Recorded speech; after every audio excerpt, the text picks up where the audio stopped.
Software is entering the age of action, and software is the inescapable link between sensing and actuation.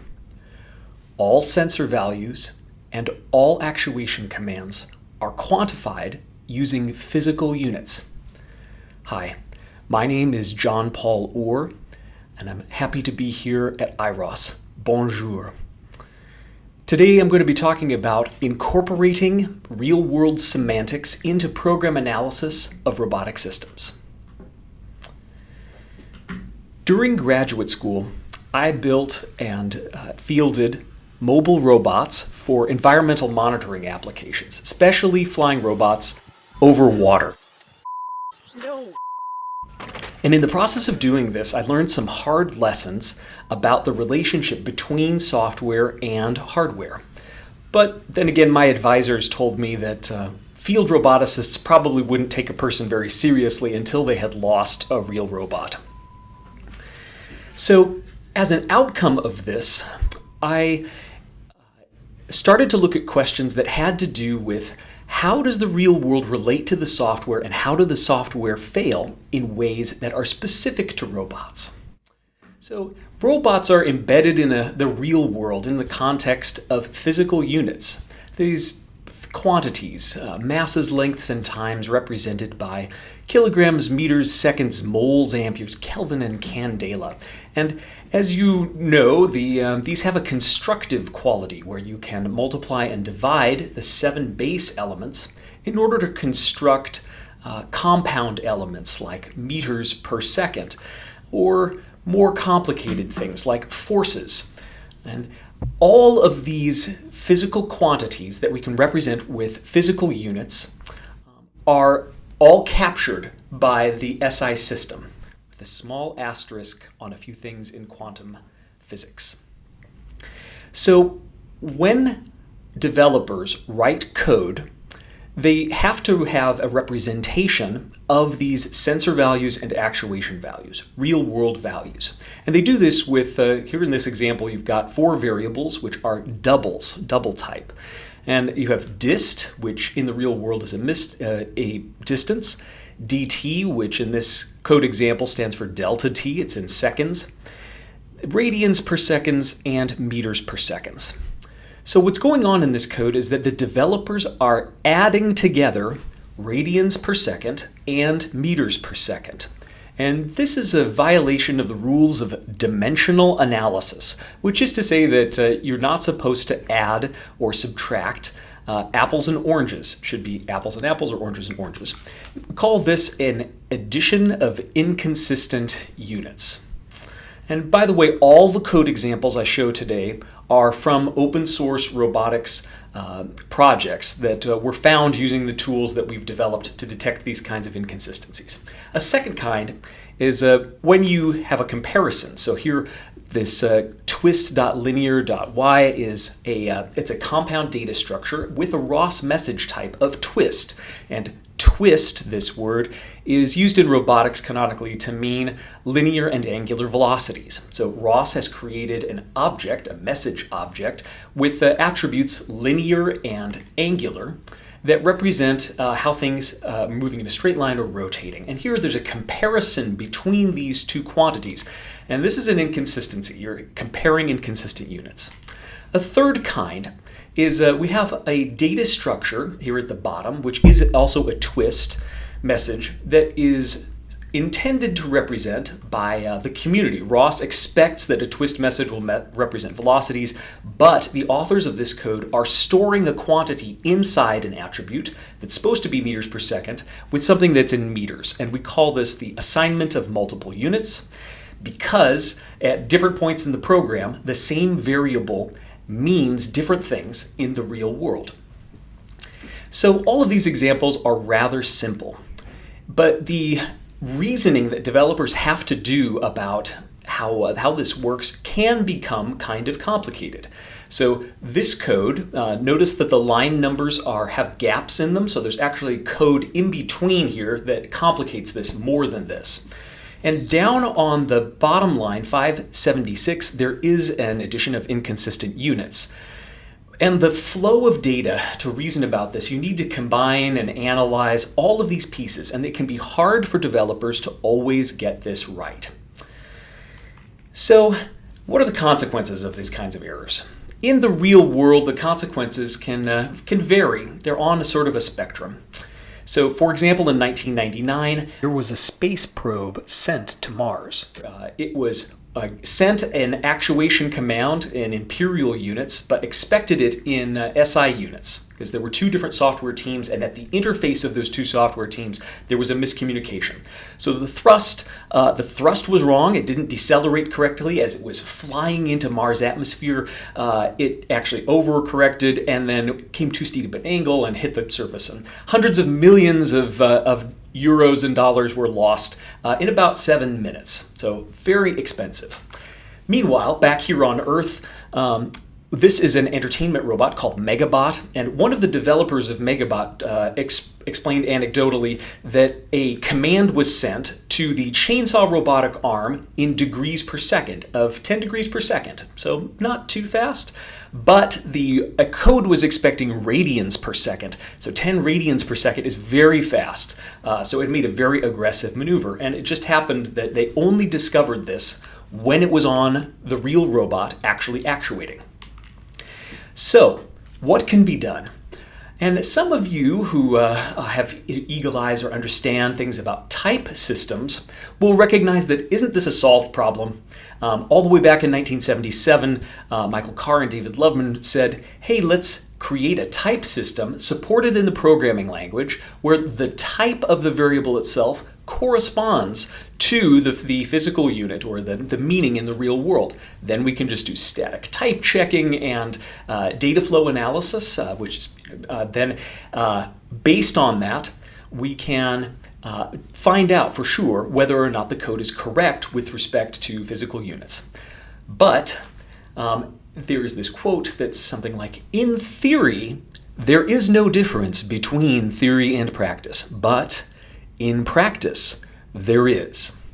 So the reality is that developers don't always use the type systems that are available. So a type system example would look like this. So you have these double values again. You could use a library called like boost units and add annotations, which is extra information to your C++ code that would say, okay, dist means a position. This is a capability, an extension on the C++ base language that would let you apply annotations, and then it could perform unit checking and data flow analysis. But for the most part, developers do not use this. Just anecdotally, we've looked at millions of lines of code and thousands of repositories. So far, we're only finding people using unit support in less than a fraction of 1%. So the problem that with this in a micro summary. So this person who's writing a moped is doing an amazing task of carrying all of these things at one time. But if this were to crash or deviate a little bit, it's probably going to break some eggs. So the problem in summary is that if you have robotic software and you do not have unit support in the type system, you end up with brittle code. And ROS is a prototyping environment, and we don't like to impose a lot of toolchain burdens, so we don't mostly add type systems in addition to just what the programming language can do. So the robot operating system, speaking of that, it's let's talk about how this impacts code in the robot operating system. So ROS is like glue, or plumbing, if you like. It's a way of sticking different pieces together in a standard way, but the plumbing metaphor here is that these standard sizes, you can screw pieces together and then everything connects. So in a ROS graph, which each of these little circles represents a node, and then you're passing messages along these edges, the data structures that are passed between these are usually standard ROS message types. So for example, the laser has usually of type scan. So let's say you've got a laser and you had a sick laser for a couple of years. It scans in a plane, and then all of a sudden you get an upgrade to a Velodyne with 16 beams. And the nice thing about this message system is that you only need to change the laser node, and for the most part, your data structure, either scan or point clouds, doesn't necessarily need to change because the data structure supports the sort of scan idea. And all of these feed into this localization, where localization then outputs something like odometry, where you have a position and a velocity. Let's see. And I've simplified odometry's position, pose.pose.x into position.x, and the velocity is also simplifying the name here. This is not exactly the name in the class, but you get what I'm talking about. So, ROS has this architectural feature that the people who develop with ROS all share message libraries. So the ROS message, common messages, nav messages, the geometry messages, shape messages. And these messages are shared by this huge community of developers who are developing a wide variety of robots, whether this is robots with arms or things that are trying to do autonomous driving. They all use these kinds of messages. So one approach would be to say, hey, let's change the messages that everyone shares in their local code. So up at the top is the shared message, and this could be an example of my local code that I'm on my individual system. When the people who build ROS could say, hey, let's add something like boost units to the ROS message libraries up at the top, then everyone in the community would be able to benefit from type checking in units, and all these problems would go away. Okay, so there's a big problem. If you did this, it would break everyone's code, because if you are suddenly have part of the code annotated and you're throwing in this toolchain dependency, and the developers in the community aren't expecting it and don't all get on board, then the whole ecosystem starts on fire. So this idea has been soundly rejected. So that leads us to the first of two parts of our secret sauce, which is type inference, or more specifically, abstract type inference, made famous by Cousteau and Cousteau. So what we can do is we can look at the shared library and say, okay, let us assume that people are using the shared libraries correctly and that odometry means in the individual code what we expect it to mean in the shared library. In that case, we can link the information that we know about the shared libraries to the local code, and when we scan the local code, we can add an annotation dynamically that only exists temporarily in memory. It's not writing to the original source file. Then we can proceed with type checking without having to modify the code. So we're inferring the types and then performing type checking. So let's revisit that more complicated example. This type checking using the ROS libraries information alone is a little limited because not everything uses ROS message types. There are variables in the code that you can't reach through dataflow analysis, and this means that you can't infer units for everything. So the second thing that you can use, you can leverage the information that is inside variable names. So this code example is for a type of robotic wheel that are called mecanum wheels. And as you can see, mecanum wheels can move both sideways and forward or in any direction. They're usually in perfectly flat surfaces, usually warehouses, and they're holonomic. They can move, they're omnidirectional. They can move in any direction. So the control code for something like a mecanum wheel is a little bit complicated, and down here at the bottom of this on line 576, you have a joint state velocity. So this is an angular velocity that's quantified in radians per second, and this quantity q, it turns out, is in meters per second. So they're subtracting quantities with two different types. It violates the rules of dimensional analysis. And we have inferred the units of Q not by the ROS message types, but using secret sauce number 2, this probabilistic graphical models. The way this works in a super fast way is using a sequence of magical commands. So this magical spell number 1, is probabilistic constraints. We're going to say we create a constraint that something with a variable name, because of what the variable name is, we match the substrings inside this, lin speed x MPS. It has MPS, meters per second. Based on that, we make a constraint that says this is likely, it is probable to be meters per second. We don't know for sure. Next, we pass over the program and apply these dimensional analysis constraints. If you add and subtract something, we say it's very likely that those two things have the same units. Then we do this again through the whole program. Ang speed rads, probably radians per second. Track width, probably in meters. Then we can also apply rules of how these things get combined when you have an operation like you do on line 515, or you're multiplying two things together. We're saying that the two things, when you multiply them together, are very likely to be, so super likely to be the product of that. Then we continue to pass through the program, repeating this, adding dimensional rules, adding dataflow rules of things on the right-hand side. The outcome of an assignment statement moves over to the left-hand side. We look at, again, in this line, 556, when you take the square root of something that you've squared, you get back to the same units.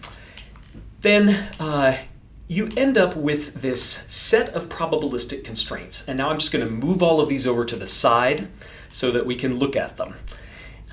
If you look at these, we've got a set of constraints, and some of these constraints are about particular variables. They actually refer to the relationship between variables. So if we pass over the constraints and look at all of the variables or identifiers that are referenced by this, we can add another set of nodes in this graph that are specifically about what unit am I going to assign to this particular identifier in the program. And we split these out into two pieces because we're building this is a bipartite graph. And now we just connect all of the pieces from our probabilistic constraints, and the unit assignments, so that we have relationships between them. Okay, next magic spell. We assume a uniform distribution over the space of possible type assignments. They're just assigning 0.5 between 0 and 1, the likelihood of it being any particular unit. Then on the other side, in the probabilistic constraints, we have some sort of a heuristic measure that says the name is a better name, therefore I have more confidence in the assignment of meters per second or radians per second.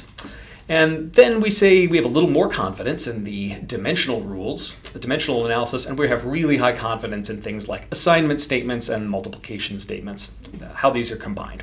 So once you have a graph like this, bipartite, there's probabilities assigned, you can do something called the message passing algorithm, which is a belief propagation algorithm, Judea-Pearl's work. And this moves information so that mutual pieces of information can reinforce one another. So eventually, after you run this, you end up with a likelihood that Q is meters per second, more likely than anything else, and it's above some certain threshold. So based on this, you can infer that there is an inconsistency on line 576. So this particular inconsistency with the mecanum wheel is very interesting to me because the physical manifestation of this is that the wheel rotates more slowly than it would have if it had the correct scaling constant to convert the units. So imagine you are building a robot, you've bought some software, you turn the robot on, and the wheels move more slowly than you expect. So I, as a roboticist, am going to be thinking about things like, does it have enough power? Is the voltage right? Do I have some mismatch? Have I underestimated the total amount of torque that my motors can make? I'm going to go to a lot of places before I really start teasing apart the code to figure out what's wrong, because it moves in the correct direction. It just is the wrong quantity. Might also play with tuning the gain parameters after this and say wow, I have to set the one wheel's gain parameters up really high. I don't know, it kind of works. So tracking these bugs down can be very difficult. So we evaluated this technique looking at a really big set of GitHub repositories. And what we found overall is these kinds of inconsistencies are lurking in open source robotics code in a decent number of repositories, 6% of repositories that we looked at in this code corpus. And we picked 100 of these files and examined the inconsistencies inside them and found that our tool is able to detect this with an 85% true positive rate. So it's above the what is in software engineering, there's this like 80% magic threshold where if your static analysis tool is able to diagnose a problem with an 80% true positive rate or higher, then people will tend to use your tool. If it's lower than that, then it's too many false positives and people don't tend to adopt your tool. Here's an example from another inconsistency that we found. So at a glance, code kind of looks like this is all on one line, by the way. I have just put it on 3 lines to show to make sure it fits on the page. So this is calculating the distance between 2 points in 3D space. This is Euclidean distance, but the developers who did this did the first part correctly, but then added together these pieces. You can see the plus sign in the middle instead of doing the multiplication.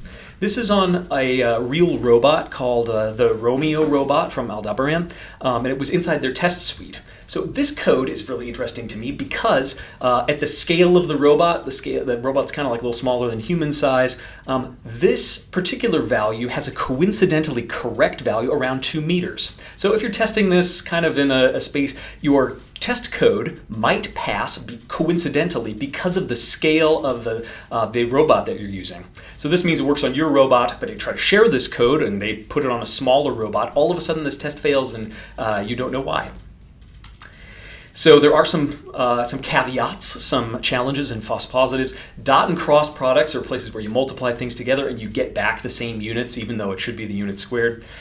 Constants are a real hassle because people maybe don't document them, but hopefully we can figure out some things with comments or the names of parameters. So an interesting example of people doing this intentionally is this blended controller or mixing controller. It's kind of a robotic hack that kind of works. So what developers do here is they add a linear velocity to an angular velocity. Okay, so they intentionally add a linear and an angular velocity, and then they bound this by some magic number. They bound the space that's made by this linear and angular combination. And this has an effect in the real world of when your robot is moving in a straight line, it will not turn very quickly. Or if it is turning very quickly, it will not try to go straight very quickly. So if the center of your mass of your robot is a little bit higher and you want it to not maybe fall over, or you kind of has this nice behavior that it slows down around curves, you can use a blended or mixing controller hack. And this kind of works, but it's not portable. The magic number that you get is specific to your robot. If the center of mass is in some other place, then yours might fall over or it might behave too conservatively. So if you want to check out this tool, it's called Phys. It's been evaluated, peer evaluated, and it also runs inside a Docker container, so the computation of it is pretty portable. There should be instructions that you can follow here on this website. We also provide some data set of incidences that we have labeled as true positives and false positives, so you can see the kinds of things that we're calling true positives. I'd like to thank the organizers and the other speakers for all of the interesting presentations that you've seen today. And I'm really looking forward to the live talks, if you can attend this, so that we can talk about this and other future pieces of work. So again, my name is John Paul Orr. A little anecdote, one last anecdote. So at the beginning of the video, I showed this robot that fell out of the sky into the water, into about 5 meters of water that was a mud-bottomed lake where you couldn't see anything at the bottom. So a little deeper than I can swim, and I thought it was lost. But I was able to contact a police diver who is shown here, who had some special techniques to use scuba equipment without seeing, so rummaging around on the bottom of the lake by hand, I was able to retrieve that robot. So no robots were permanently damaged in this. After drying everything out, we were able to get most of the components back up, although it never smelled very good. So if you're interested in software engineering and field robotics, please reach out to me. I really like the mix of these two. There's some pictures of my graduate students there at a lake working with a heron robot, since I'm working on projects that have to do with the air-water interface. It's starting to move below water. We work on coastal systems near the beach. We work in rivers and lakes. And like to work in other areas where we're putting robots to work in environmental monitoring. Thank you.